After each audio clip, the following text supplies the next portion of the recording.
Let me turn to revenue projections, Mr. Speaker.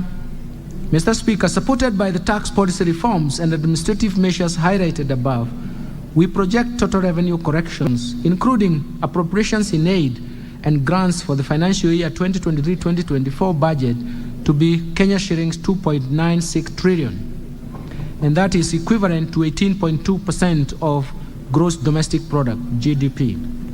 Of this, ordinary revenue is projected at Kenya shillings 2.57 trillion, equivalent to 15.8% of GDP. Ministerial appropriations in aid is projected at Kenya shillings 348.7 billion, and grants are projected at Kenya shillings 42.2 billion. Expenditure projections, Mr. Speaker. Total expenditure projections in financial year 2023-2024 budget is projected at 3.7 trillion, equivalent to 22.6% of GDP. Of these, recurrent expenditures will amount to Kenya shillings 2.53 trillion, equivalent to 15.6% of GDP.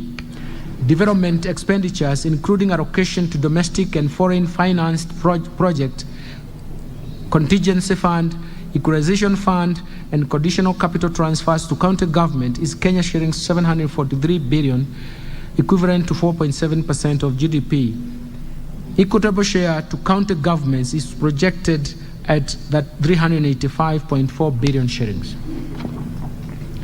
Mr. Speaker, I now turn to fiscal balance.